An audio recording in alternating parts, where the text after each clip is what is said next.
गणेश गकार अष्टोत्तरशतनामस्तोत्रम्। गकाररूपो गम्बीजो गणेशो गणवन्दितः।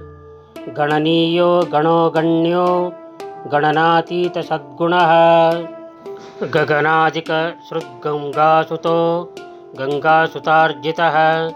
गङ्गाधरप्रीतिकरो गविषेड्यो गदापहः।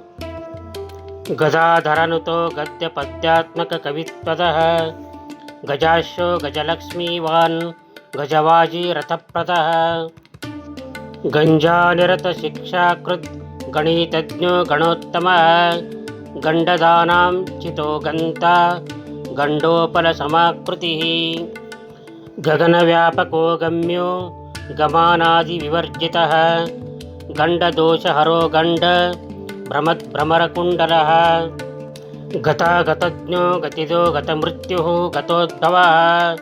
गन्धप्रियो गन्धवाहो गन्धसिन्धुरबृन्दगः। गन्धादिपूजितो गव्यभोक्ता गर्गादिसन्नुतः। गरिष्ठो गरभिद्गर्वहरो गरलीभूषणः। गर्विष्ठगर्जितारावो गभीरहृदयो गदी। गलत्कुष्ठहरो गर्भप्रदो गर्भार्भरक्षकः।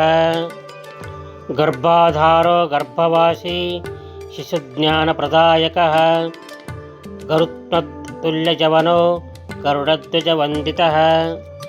गयेडितो गयाश्राद्ध फलदश्च गयाकृतिः। गदाधरावतारी च गन्धर्वनगरार्चितः। गन्धर्वगानसन्तुष्टो गरुडाग्रजवन्दितः। गणरात्रसमाराध्यो गर्हणस्तुतिसाम्यदीः। गर्ताभनाभिः गव्यूसिः दीर्घतुण्डो गभस्तिमान्। गर्हिताचारदूरश्च गरुडोपलभूषितः। गजारी विक्रमो गन्धमूषवाजी गतश्रमः। गवेषणीयो गमनो गहनश्च मुनिस्तुतः। गवयच्चित् गण्डकभिद् गह्वरापतवारणः। गजदन्तायुधो गर्जद्रीपुग्नो गजकर्णकः। गजचर्मामयच्चेत्त गणाध्यक्षो गणार्चितः।